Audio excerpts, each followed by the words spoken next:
سفر چاہے ہزاروں میل کا ہی کیوں نہ ہو، اسے طے کرنے کے لیے پہلا قدم اٹھانا بہت ضروری ہے۔ ایک بار سفر شروع ہو گیا تو پھر منزل بھی مل ہی جاتی ہے۔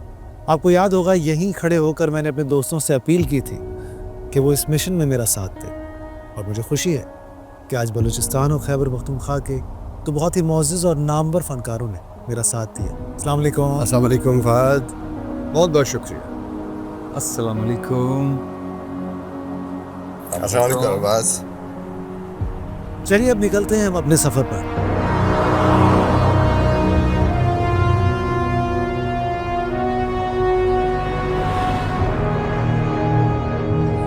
ایک بہت بڑی بات کو ایک چھوٹی سی مثال سے سمجھنے کی کوشش کرتے ہیں۔ اگر آپ کے گھر میں بجلی کا مسئلہ ہو تو آپ کس کے پاس جائیں گے؟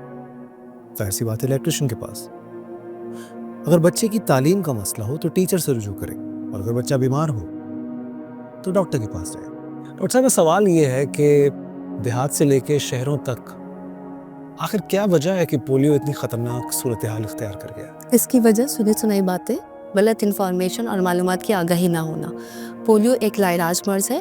پولیو سے بچاؤ کے 2 قطرے جو ہے اس خطرناک بیماری سے محفوظ رکھ سکتے ہیں۔ دوسرے، صفائی کی ناقص صورتحال اور گندے پانی کی وجہ سے یہ وائرس بہت تیزی سے پھیل رہا ہے۔ اور کیا وجوہات ہوتی ہیں جس کی وجہ سے یہ ہو سکتا؟ پولیو کے قطروں کے ساتھ ویکسینیشن لازم ہے۔ وہ والدین جو نوزائیدہ بچوں کے والدین ہیں یا جن کے بچے ابھی 15 ماہ سے کم ہیں، ان والدین کو چاہیے کہ پولیو کے ساتھ ساتھ حفاظتی ٹیکہ جات جو 15 مہینے تک دیے جاتے ہیں وہ ضرور سے لگوائیں۔ کسی بھی تکلیف کا اندازہ اس وقت لگایا جا سکتا ہے جب خود اس تکلیف سے گزرا جائے۔ آپ بچوں کی مثال لیجئے جو بیمار ہوتے ہیں، وقتی طور پہ تکلیف اٹھاتے ہیں اور پھر ٹھیک ہو جاتے ہیں۔ اب اس بچے کے بارے میں سوچئے جو پولیو سے زندگی بھر کے لیے معذور ہو جائے۔ اس کا اگر کوئی قصوروار ہوگا تو صرف اور صرف بچے کے ماں باپ ہوں گے۔ اب میں اس بچے کے ساتھ موجود ہوں جو پولیو کا شکار ہوا ہے۔ اس بچے کا نام ہے شوکت، اور شوکت کے ساتھ اس کے تایا بیٹھے ہوئے شیر علی۔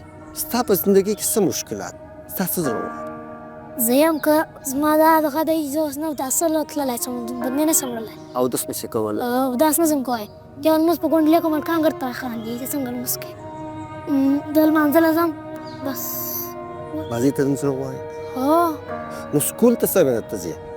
سکول ته ځم په ښه ورځ دا څنګه دا څنګه په ښه ورځ ځې؟ بس وخره دا وخت بخار کړه تیښت ناوړي خورې مې لتاف بس ما ته سړی کول لري دی 3 موټر یا 3 موټر کلومیټر لري دی کلومیټر لید اوس موږ لای ځو ورځو۔ اس میں اس کا تو کوئی قصور نہیں تھا جو اس کو پولیو کے قطرے نہیں پلوائے گئے۔ اگر پلوائے جاتے تو آج یہ کسی کا محتاج نہ ہوتا۔ بچپن میں بھی اسی طرح سائیکل پر بیٹھ کر اسکول جایا کرتا تھا، اور پھر فلموں کی طرح سائیکل کا وہ پہیا کب گاڑی کا ویل بن گیا پتہ ہی نہیں چلا۔ اور آج کا ارباز خان آپ کے سامنے ہے۔ پشتونوں کی مہمان نوازی ساری دنیا میں مشہور ہے، تو پھر کیوں ہم ان مہمانوں کے لیے اپنے گھروں کا دروازہ نہیں کھولتے جو کہ ہمارے ہی بچوں کو زندگی بھر کی معذوری سے بچانے کے لیے آتے ہیں؟ کیا ہم نے کبھی اس بچے کی بات سننے کی کوشش کی کہ معذور ہونے کے بعد اسے روزانہ کن مشکلات سے گزرنا پڑتا ہے؟ میرے ساتھ ہے ذوالفقار خان، جسے کہ 18 ماہ کی عمر میں پولیو ہوا اور یہ اپنی دونوں ٹانگوں سے معذور۔ میری غلطی کی سزا میرے بیٹے کو ملی۔ میں سنی باتوں میں آ کر اپنے بیٹے کو پولیو والے سے چھپا لیتا تھا اور اسے پولیو کے قطرے میں نہیں پلواتا تھا، اس لیے ذوالفقار کو پولیو ہو گیا۔ آج اس کی مشکلات دیکھ کر مجھے بہت دکھ ہوتا ہے۔ میری آپ لوگوں سے گزارش ہے کہ آپ میری طرح کوئی غلطی مت کرنا۔ مفتی صاحب، ہمارا دین اس بارے میں کیا کہتا ہے؟ اللہ پاک سورۃ رحمان کی آیت نمبر 60 میں فرماتا ہے، جس کا ترجمہ کچھ یوں ہے کہ نیکی کا بدلہ نیکی کے سوا کچھ نہیں ہے۔ جیسا کہ مفتی صاحب نے فرمایا، ہمیں بھی سوچنا چاہیے کہ پولیو ٹیم سے اپنے بچوں کو چھپا کر کیا ہم لوگ نیکی کا جواب نیکی سے دے رہے ہیں؟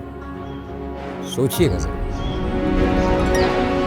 اسی طرح کی جدید لیبارٹریز میں پولیو کے وائرس پر تحقیق ہوتی ہے۔ کسی بھی بچے کے سٹول سیمپل میں پولیو وائرس کی موجودگی اور ماحولیاتی نمونوں میں پولیو وائرس کی تصدیق بھی اسی طرح کی لیبارٹریز میں ہی ہوتی ہے، جہاں پر مختلف سائنٹسٹ اور ڈاکٹرز ریسرچ کرتے ہیں۔ آئیے